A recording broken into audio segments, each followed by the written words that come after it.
नमस्कार मित्रांनो, आज आपण बोलणार आहोत शेवग्यावरील अळीविषयी. ही अळी प्रामुख्याने शेवगा लागवडीपासून तर शेवगा तुटेपर्यंत म्हणजेच हार्वेस्टिंगपर्यंत आपल्याला दिसून येते. पानं कुरतडलेले दिसतात. शक्यतो कडाच्या झाडांवरती, बांधाकडील झाडांवरती लवकर तिचा प्रादुर्भाव दिसून येतो.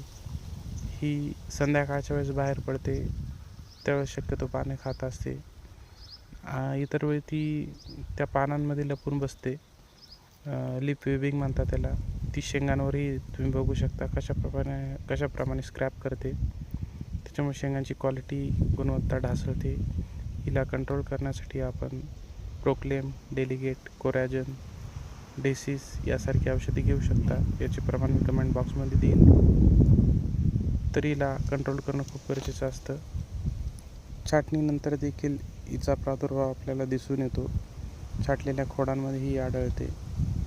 त्यावेळेस आम्लाचा वापर करून आपण छाट दिलेल्या भागावरती स्प्रे घेऊ शकता आणि हिला कंट्रोल करू शकता. इतर वेळी मात्र कमेंट बॉक्समध्ये दिलेलीच औषधे स्प्रे करावीत आणि तिला नियंत्रित करावे. धन्यवाद.